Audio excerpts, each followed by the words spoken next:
Nggak nyangka, nggak nyangka. Oh, kemarin di gereja, saya kan biasa mimpin pemuda-pemudi Katolik, tiba-tiba masuk Islam, ada apa? Dia bilang, kalau saya Islamnya bukan karena Allah, mudah berkhianat. Balik lagi ke gereja, tapi saya enggak. Iman saya iman Islam. Makanya ketika saya Islam, enggak ada yang bikin saya bingung. Enggak ada. Kenapa? Ada Allah, itu aja kuncinya. Saya tidak pernah kepikiran untuk murtad. Enggak. Kenapa? Karena Allah udah pimpin saya, udah tuntun saya, berasa sekali. Ini ada pesanan, minta dibuatkan patung rusa Ustadz. Mau dihargai 20 juta. Maaf Pak, saya sekarang udah muslim. Jadi bukan pekerjaan saya bikin patung lagi gitu. Waktu itu saya punya teman waktu kelas SMP ya. SMP.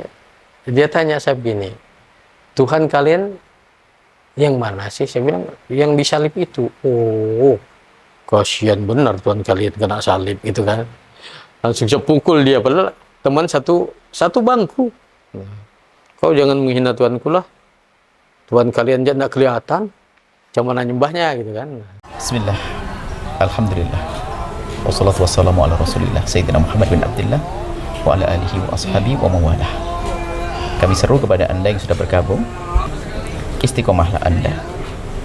Bagi yang belum, segera bergabung, jangan sampai Anda ketinggalan dari rombongan kemuliaan. Sisihkan rezeki Anda untuk Anda petik nanti di surga. Sisihkan rezeki Anda untuk membantu saudara. Sisihkan rezeki Anda untuk membersihkan harta Anda. Sisihkan harta Anda untuk menumbuhkan cinta kasih di dalam hati Anda.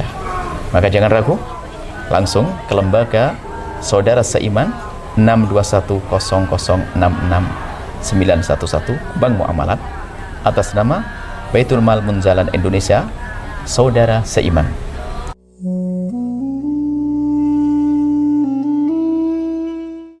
Assalamualaikum warahmatullahi wabarakatuh. Perkenalkan, nama saya Ahmad. Nama sebelum Islam itu Antonius Andretoni, beragama Katolik. Lahirnya di Desa Pantok, Kecamatan Nangataman, Kabupaten Sekadau. Dan alhamdulillah saya sekarang Muslim, namanya Ahmad. Nah, jadi tidak ada nama embel-embel yang lain lagi, cukup pendek namanya. Oh iya, dari keluarga itu justru setelah saya Islam, saya bilang sama ibu, diusir dari rumah. Diusir. Dianggap bukan anak malah. Kamu ini pengkhianat gitu kan. Saya bilang enggak. Saya ada keyakinan, yang saya yakini ini benar gitu aja. Pas saya Islam itu sebetulnya saya orangnya suka belajar. Nah, bagaimana orang sholat, saya ikut sholat. Nah, pas 2003 itu pertama kali ikut puasa. Nah, waktu itu jam 2 malam itu dibangunkan, sahur. Itu bangun, cuci muka, kumur, langsung sahur kan. Nah, jadi lucunya habis sahur hari pertama itu enggak sholat subuh. Pada ketiduran, nah, kan.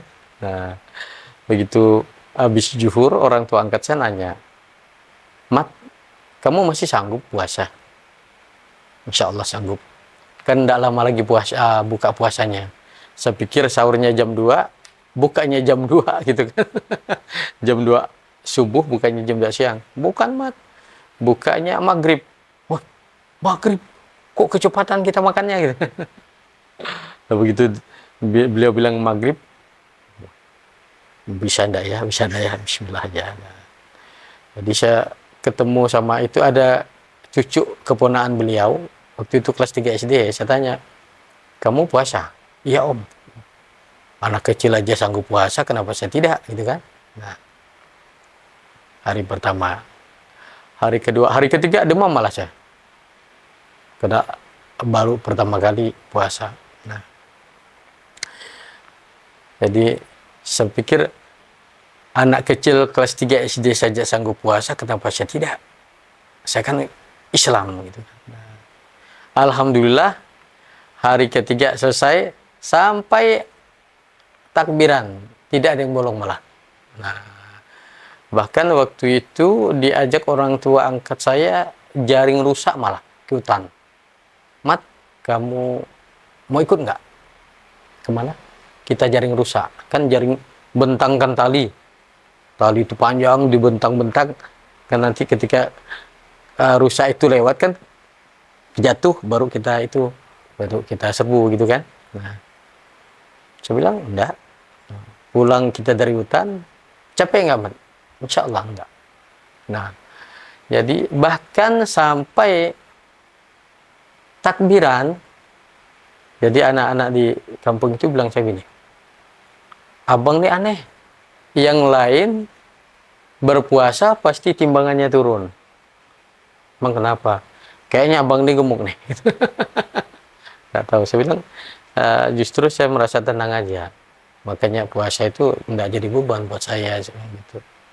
Oh iya, dari keluarga itu justru setelah saya Islam, saya bilang sama ibu, diusir dari rumah. Diusir. Dianggap bukan anak malah. Kamu ini pengkhianat gitu kan. Saya bilang enggak. Saya ada keyakinan yang saya yakini ini benar gitu aja. Bahkan dimusuhin keluarga besar. Nah, tapi saya enggak terlalu gubris. Yang saya jalanin agama, bukan cari yang aneh-aneh gitu aja. Nah, alhamdulillah.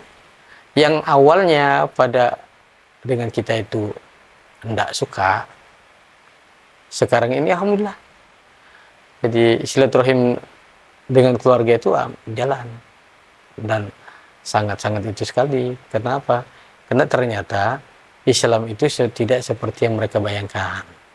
Kan kebanyakan gini, ada orang yang masuk Islam itu biasanya mereka meninggalkan sukunya. Begitu masuk Islam kan ngaku Melayu, padahal dia dari Dayak kan gitu. Nah, kalau saya lain, saya ini Dayak tapi Muslim. Dayak tapi Muslim. Makanya kalau perkara kesukuan itu memang tidak bisa diubah. Seperti Rasulullah, beliau tetap suku Quraisy tapi Muslim. Alhamdulillah. Jadi saya pertemanan dari dulu sampai sekarang itu baik yang Kristen maupun yang Islam tetap aja. Nah, cuma jujur yang teman-teman akrab yang Islam, ya sebelum saya Islam itu kan teman-teman akrab dari Islam itu, begitu saya masuk Islam kan pada kaget. Kok bisa? Ya saya bilang hidayah. Saya juga nggak pernah kepikiran, saya akhirnya jadi seorang Muslim. Nggak nyangka. Nggak nyangka. Oh, kemarin di gereja saya kan biasa mimpin pemuda-pemudi Katolik, tiba-tiba masuk Islam, ada apa gitu. Saya waktu Islam, setelah kita cerai dengan orang rumah istri yang pertama, saya langsung hijrah ke Sintang. Di sanalah saya punya orang tua angkat. Di sanalah saya belajar sholat segala macam kan. Nah, ini fitnah sebetulnya. Jadi suatu ketika pas hari Jumat, saya pulang dari masjid, kok wajah saya kerasa kena tampar kiri kanan. Tapi nggak ada tangan, kena tampar. Ada apa ya? Setelah saya maghrib, kita mau makan. Nah, jadi adik angkat saya bilang begini, Mak, wajahku berubah nggak? Enggak, gitu kan. Nah, setelah itu tanya sama bapaknya, Pak, wajahku berubah nggak? Enggak. Memang ada apa? Aku udah hamil gitu kan. Yang hamilmu siapa? Abang. Saya pun kaget kan. Yang benar ajain, iya anak kita perempuan bang. Kok tahu anaknya perempuan? Nah, akhirnya saya digertak orang tua angkat saya sama samurai. Kamu harus tanggung jawab, Mat. Saya bilang, enggak. Saya tidak berbuat apa-apa. Demi Allah. Saya bilang gitu. Akhirnya semurainya lepas kan. Tapi kayaknya jadi satu masalah kan. Kan selama saya di situ kan adem ayem aja. Kok tiba-tiba anaknya ngaku udah hamil gitu kan. Ngakunya anaknya perempuan. Besoknya saya disuruh ngambil pengetes kehamilan sama bidan. Yang Bu bidan itu paling suka dengar khotbah saya. Waktu di gereja kan. Nah, saya kan banyak gebrakan di gereja. Bu, mau minta pengetes kehamilan. dikasihnya begini. Cina benar saya ini gitu kan. Nah, akhirnya dibawa pulang, dites negatif. Besoknya orang tua angkat saya bilang gini, Mat, coba kau panggil Pak Mantri. Oh iyalah, berangkat saya sama Pak Mantri. Kebetulan Pak Mantri itu masih kerabat. Nah, Om diminta ke Hulu sama Bapak. Ada apa? Ada masalah. Apa masalahnya? Ceritakan. Ini anaknya ngakunya udah hamil, yang hamilin saya. Cuma udah dites dengan pengetes kehamilan negatif. Makanya Bapak suruh panggil Om. Nah, begitu dipanggil Pak Mantri, datanglah Pak Mantri ke rumah itu orang tua angkat saya, diperiksa. Ternyata si adik angkat itu kena malaria tropika. Kan kalau kena malaria tropika itu ngomongnya asal keluar tanpa disadari. Akhirnya masyarakat yang awalnya lihat saya kayak begitu dilihat saya melotot semua, aduh kayaknya kita ini kayak apa. Nah, waktu itu saya rasakan memang ini titik terendah buat saya.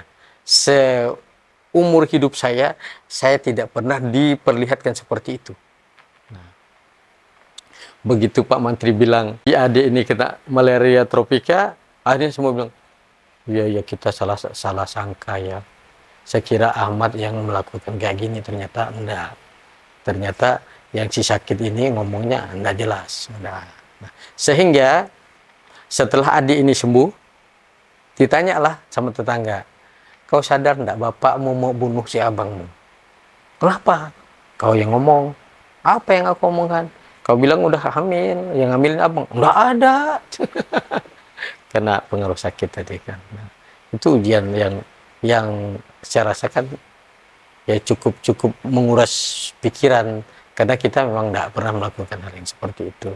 Dan akhirnya masyarakat setempat pada minta maaf kita tidak tahu, ya tidak apa-apa. Nah, jadi itu aja yang pertama ya, yang awal-awal. Nah, setelah itu kapan saya diuji lagi? Waktu saya berangkat ke Jawa.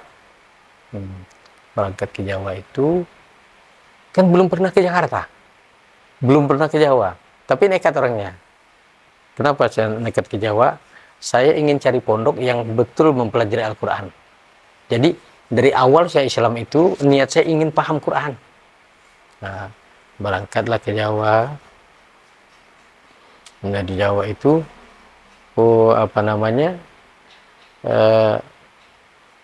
waktu itu saya mondoknya di ada yang antar ke Majalengka. Nah, Majalengka belajarnya kok ndak nyentuh Al-Quran, seakan-akan Al-Quran itu tidak jadi pelajaran gitu kan. Akhirnya saya pindah ke Tasikmalaya, sama saja. Nah, pelajarannya kitab kuning.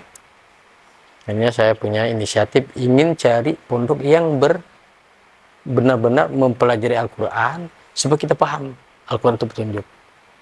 Akhirnya saya nekat ke Jakarta. Di Jakarta itu pertama kali di Kampung Rambutan, nyampe situ jam 2 malam. Sempat tahajud, udah tahajud, karena memang kita orang baru, ya ngobrol-ngobrol lah sama siapa aja. Habis sholat subuh, saya kepikiran mau cari alamat Bu Irene Handono. Saya telepon Pak Asnol juga tidak tahu alamatnya. Nah, tiba-tiba ada bapak-bapak yang itu, ada bapak-bapak di masjid itu. Saya tanya, bapak-bapak di sini siapa yang tahu kira-kira rumah Bu Irene Handono yang mualaf? Kalau tidak salah saya di Bekasi Barat, itu kan ada siapa yang jawab. Bapak mau ke sana? Saya mau ke sana, karena saya tidak tahu Bekasi Barat di mana. Oh, kalau gitu nanti kita bareng berangkat. Nyampe di Bekasi Barat, udah turun dari bus, si Abah ini ngilang. Mana si Abah ini? Katanya mau nunjukin rumahnya Bu Irene Handono. Akhirnya saya turun sendiri, cari angkot. Jalanlah si angkot. Nggak tahu tujuannya kemana. Udah nyampe full, balik lagi, bolak-balik. Ternyata saya udah bolak-balik Bekasi Keranji. Nyampe ke Bekasi lagi, mau pipis ceritanya. Karena saya bawa uang itu ada 200.000. 100.000 di kocek sebelah kanan dan 100.000 di saku sebelah kiri. Yang sebelah kanan udah habis. Begitu saya masukin tangan di sebelah kiri, saku sebelah kiri, ternyata saku saya bolong. Uangnya hilang. Kalau begini, cari musola.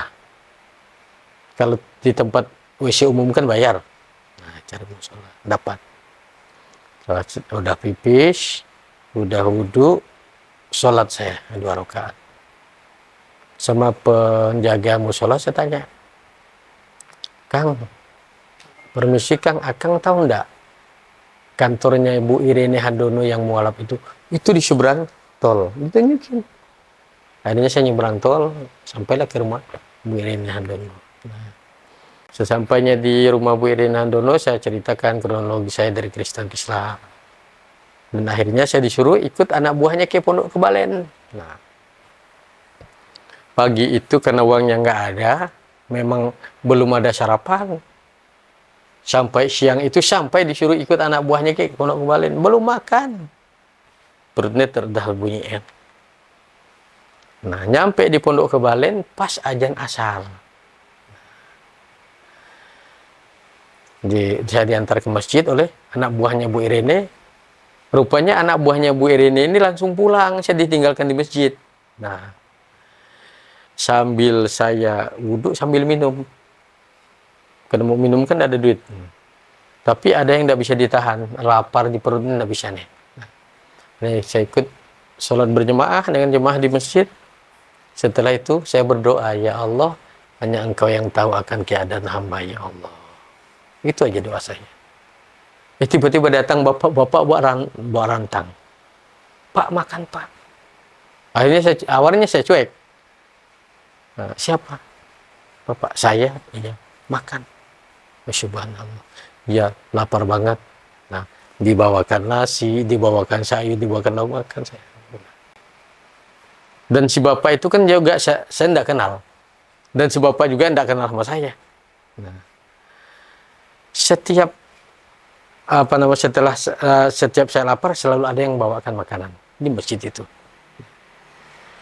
Karena waktu saya berangkat dari Majalengka Tasikmalaya itu, ajengannya bilang begini, Mat, jangan ke Jakarta Mat, nanti kamu sesat. Saya bilang enggak, tidak akan buat sesat, yang penting di situ ada masjid, insya Allah. Jadi sampai ke Pondok Kebalen itu hari Selasa. Nah, hari Rabu. Nah, hari Kamisnya yang saya pikirkan apa? Besok itu, enggak. Karena saya udah terbiasa ngerokok ya di pondok. Pondok itu kalau nggak ada rokok paling ditanya sama Pak Kiai, Mat, udah berhenti ngerokok? Masih. Kok enggak ngerokok sekarang? Enggak ada pulus buat beli rokok. Dipanggil santri, sini kok. Ada apa? Jangan beli rokok buat Ahmad. Rokok apa Mat? Gudang garam surya. Sampai ada santri yang ngiri hati sama saya.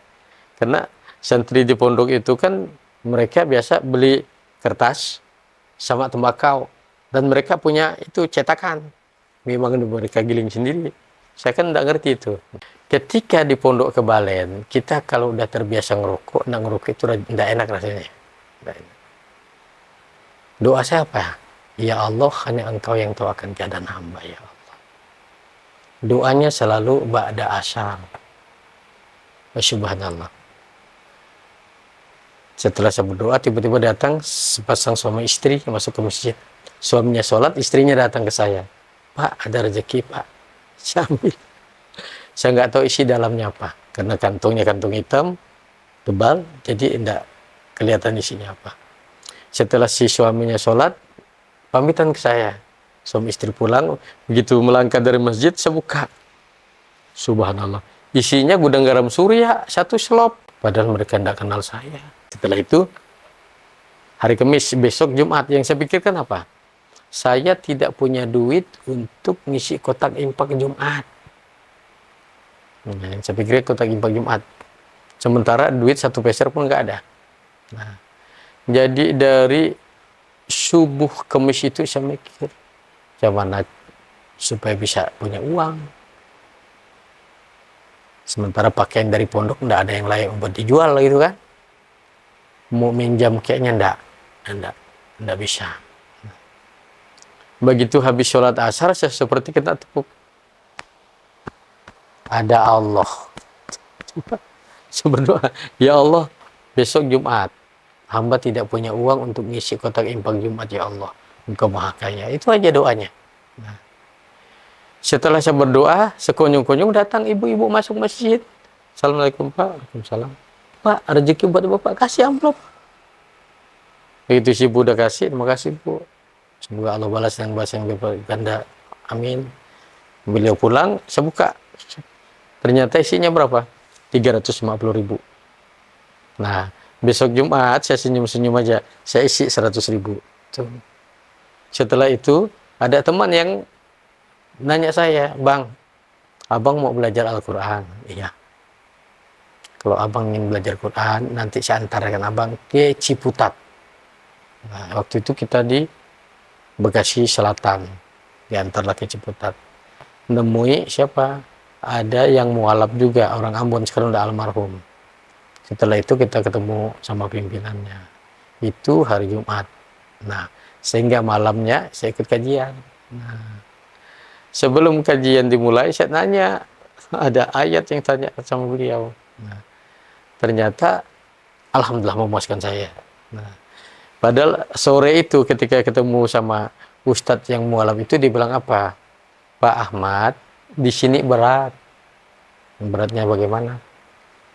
Setiap hari Jumat malam sama Sabtu malam kita itu kajian. Alhamdulillah. Saya suka. Lalu setiap malam wajib tahajud. Alhamdulillah. Memang Pak Ahmad sanggup, insya Allah. Nah, sehingga setelah saya di situ, justru akrab pimpinannya sama saya. Ahmad ikut saya ngaji aja. Ikut ngaji kemana-mana. Nah, jadi, di situ saya lihat metode beliau, oh begini ngajinya, oh begini ngajinya. Nah, ada yang saya perhatikan dari beliau itu, ketika mau ngaji, berangkat dari rumah, ada lihat pengemis, dia kejar. Dia ngejar pengemis. Bukan pengemis yang ngejar dia kejar pengemis, kasihkan duit. Oh, saya perhatikan. Nah, di pengajian juga saya perhatikan. Nah, jadi, saya bawa catatan. Sambil ngaji, catat semuanya. Oh iya. Ternyata begini metode ngaji itu. Sehingga sebulan saya di Jakarta diminta ke Lampung dakwah. Padahal yang saya tahu ayat yang saya yang saya sampaikan itu cuma surat Al-Anfal ayat 2, 3 dan 4 itu aja. Karena memang Allah Maha tahu dan Maha bijaksana. Ketika habis kita kajian, ada yang nanya, yang mereka tanya tidak ada yang berat. Paling bagaimana perasaan dari Kristen ke Islam?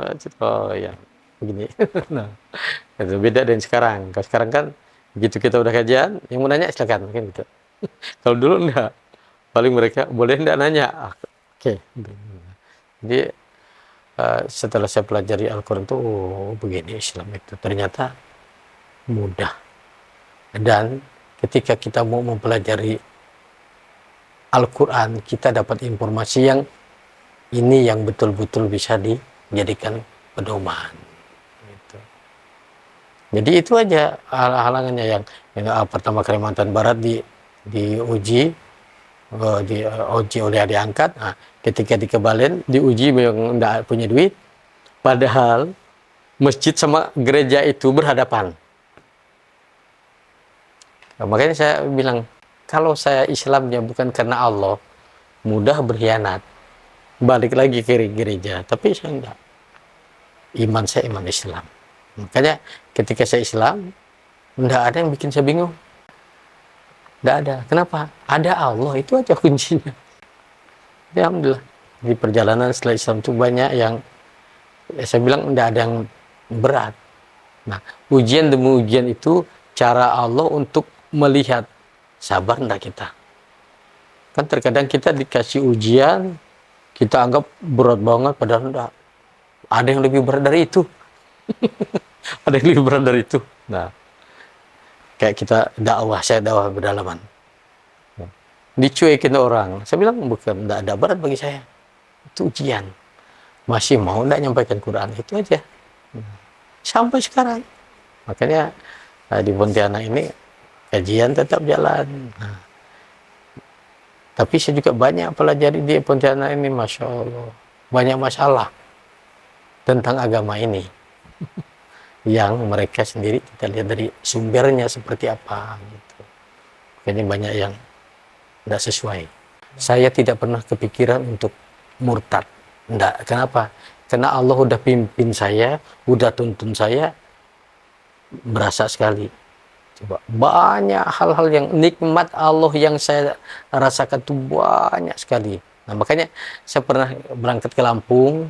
Di Lampung itu saya ceramah 3 minggu tiap malam. Tiap malam. Pokoknya dari masjid ke masjid.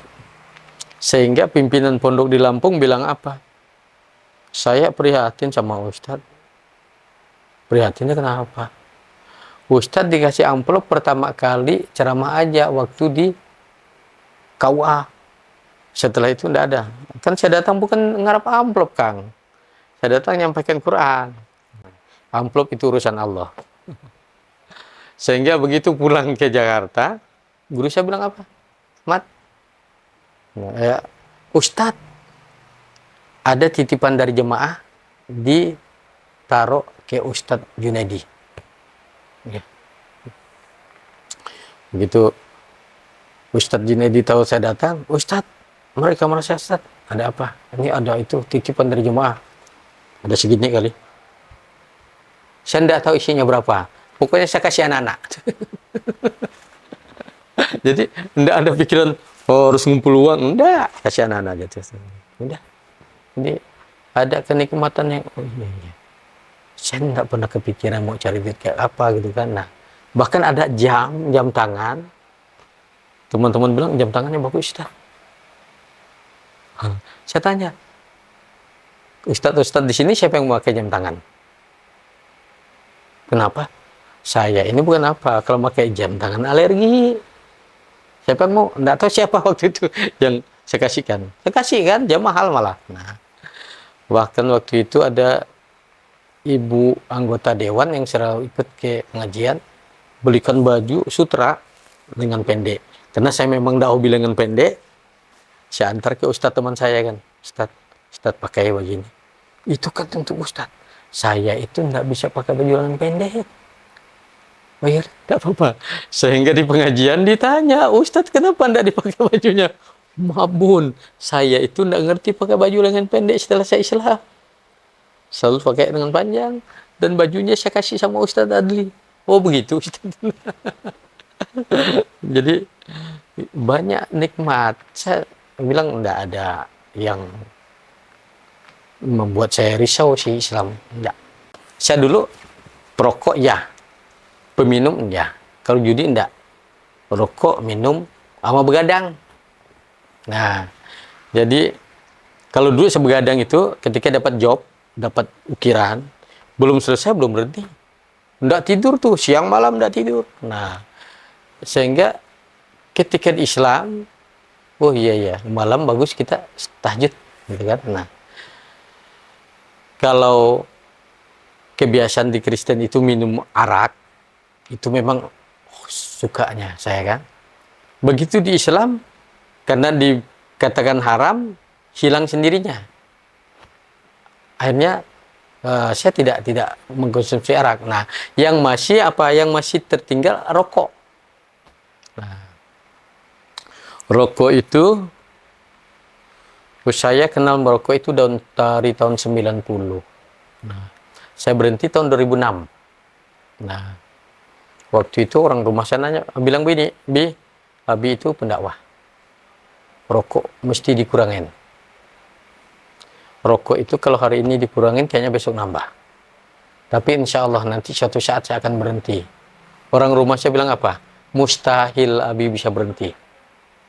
Itu kan rokok berat. Nah, pas tahun 2006 itu di bulan Ramadan, 10 malam terakhir itu saya lebih asik dengan kajian Quran. Begitu mau syahur, tidak pernah kepikiran mau ngerokok. Pokoknya habis habis syahur, mandi, udah mandi siap ke masjid. Begitu juga buka, tidak kepikiran buat ngerokok. Nah, waktu saya habis-habis untuk ngaji. Sehingga malam takbiran, orang rumah suruh ini si pembantu kita beli rokok buat saya.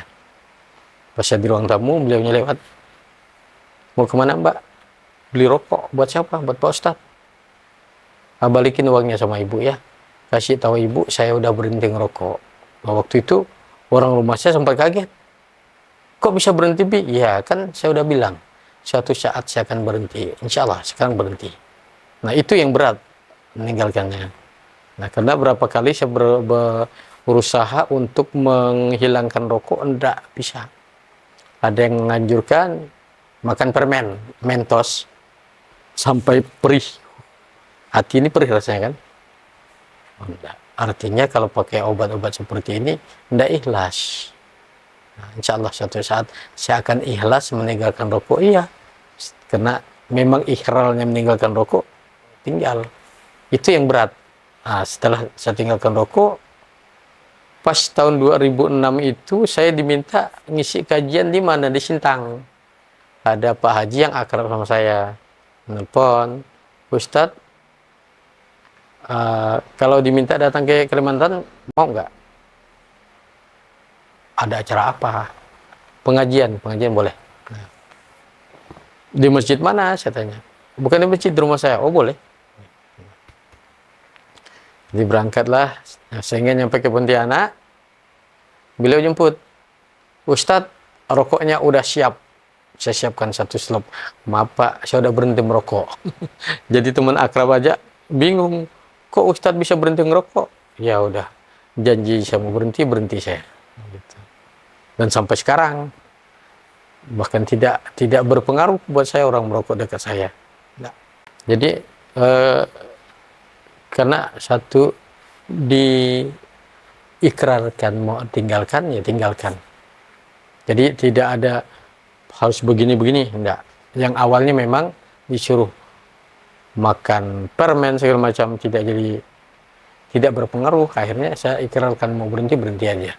Nah, banyak kebiasaan-kebiasaan yang akhirnya tertinggal sendiri. Contoh main musik, itu kebiasaan saya. Setelah saya Islam, semuanya tinggal. Setelah itu bikin ornamen, itu kebiasaan saya. Ngelukis, kebiasaan. Setelah Islam semuanya tinggal. Kenapa? Ternyata lebih asik buat saya ngaji. Nah, bahkan waktu pertama nyampe di Pontianak, waktu kita pindah dari Ngabang, ada bapak-bapak yang beliau itu dulu binaan saya di Rutan. Beliau WA saya, bilang, Ustadz bisa kan bikin patung? Bisa dulu. Ini ada pesanan, minta dibuatkan patung rusa Ustadz. Mau dihargai 20 juta. Maaf Pak, saya sekarang udah Muslim. Jadi bukan pekerjaan saya bikin patung lagi. Itu meninggalkan kebiasaan bikin patung tuh sama rokok lebih susah ya? Kayaknya lebih susah rokok. Rokok itu masalahnya apa? Karena kita kan punya kawan. Ketika kawan dekat, pasti nawarin rokok. Tapi setelah saya betul-betul berhenti, ya enggak ada yang susah ternyata. Yang penting diniatin. Sampai guru saya aja nanya, Ustadz berhenti ngerokok? Berhenti. Karena rokok haram? Bukan juga sih. Karena saya sadari rokok itu membuat kita egois, saya bilang. Kok bisa? Iya. Orang udah biasa ngerokok, dia tidak peduli apa yang kurang di dapur istrinya. Nggak mau tahu. Asal besok ada jatah buat beli rokok.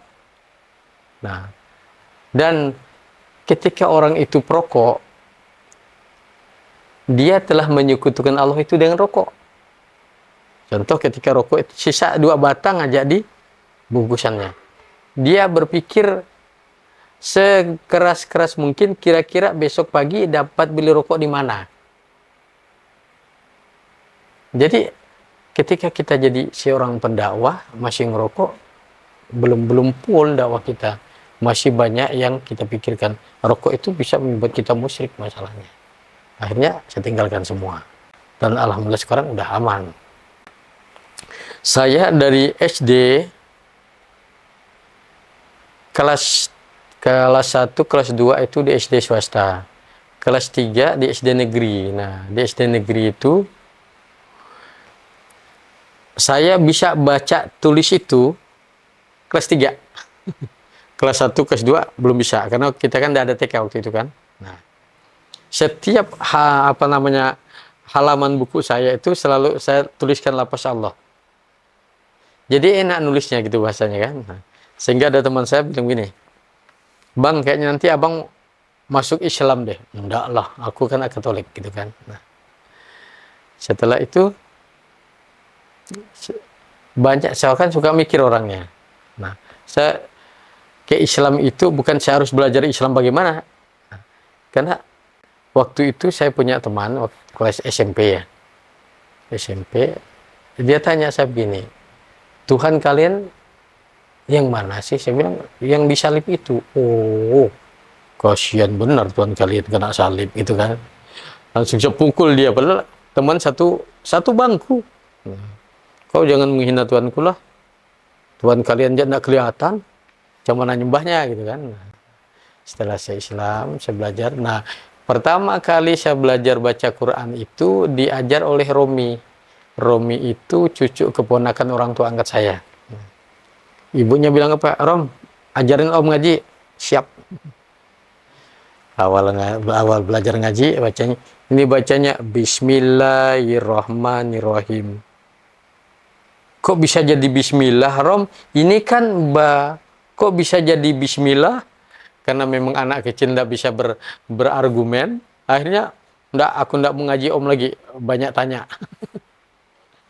Nah, setelah itu saya belajar ngaji sama adik angkat saya. Nah, lebih banyak saya belajar ngaji di pondok, belajar baca Quran. Dan terlebih lagi setelah saya di Jakarta, ternyata Al-Quran itu tidak susah sebetulnya. Nah, bahkan saya punya teman yang, karena kita waktu itu di sanggar seni, dia bilang begini, "Bang, abang kan masuk Islamnya udah tua, susah untuk paham Quran, Bang." "Oh gitu. Kok bisa susah?" "Iya, karena udah tua." Nah, jadi setelah saya pelajari Al-Quran, ternyata tidak ada yang susah Al-Quran itu. Bahkan di surat Al-Qamar sampai 4 kali berturut-turut Allah katakan, "Walaqad yasarnal Qur'ana lidzikri fahal min mudzakir." Sesungguhnya kami mudahkan Al-Quran itu untuk peringatan, maka adakah orang yang mau menjadikannya pelajaran? Nah, yang ngomong dengan saya itu ngaji Quran itu susah, itu malah dia guru ngaji, biasa ngajar anak-anak ngaji. Nah, kapan beliau ketemu saya lagi? Ketika di Rutan, beliau ke Pergok lagi main judi kan. Saya dulu kan di Ngabang itu membina di Rutan setiap hari Kamis. Itu ketemu sama saya, dia bilang apa? "Kurang ajar nih, ada yang sentimen sama saya, Bang." "Apa?" "Kayaknya udah diintai saya, Bang." "Memang kenapa?" "Saya ketangkap main judi, Bang." Saya bilang, "Bersyukurlah," saya bilang, "biar tobat." Nah, jadi tidak ada yang susah sebetulnya. Karena satu, buku banyak, tapi saya lebih kepada Al-Qur'annya dulu. Kenapa? Supaya lebih dekat dengan Allah Subhanahu wa taala. Jadi waktu itu gini, di pondok pesantren di Majalengka itu, yang ngajarin saya ngaji itu malah Pak Kiainya. Nah, diajarin. Nah, lewatlah ini cucu kesayangannya. Nah, dia bilang apa? "Malu-maluin, tos gede tek nyahuk ngaji," gitu kan. Setelah itu saya dengar, apa maksudnya gitu kan. Setelah saya keluar dari musola, saya tanya sama santri, "Tadi siapa yang ngomong malu-maluin?" Terus gede tanya mau ngaji, si Indo, si Indo tuh siapa? Justru kesayangan Abah. Tadi artinya apa? Malu-maluin, udah besar nggak bisa ngaji. Oh iyalah, saya juga Islamnya udah besar. Saya masuk Islam itu usia 33 tahun. Jadi banyak yang bilang susah, tapi enggak. Kalau ada niat untuk belajar, enggak ada yang susah. Ada pengajian atau majelis apa yang seperti itu ketika masa sebagai Islam? Nah, jadi lucunya saya di pondok pesantren dulu, setiap ada pengajian saya selalu dibawa. Jadi apa? Suruh menceritakan pengalaman. Padahal saya ingin ikut pengajian itu, ingin belajar. Justru di pengajian itu saya disuruh bercerita. Oh, bagaimana saya mau belajar? Begitu saya ikut pengajian, suruh bercerita seperti ini. Nah, dan yang membuat saya banyak paham itu ketika saya di Jakarta. Betul. Pokok di mana pengajian guru saya selalu diajak. Setiap hari diajak terus. Pokoknya berangkat pagi pulang malam, berangkat pagi pulang malam, kemanapun beliau ngaji. Nah disitulah kesempatan saya belajar. Oh begini cara beliau, oh begini cara beliau.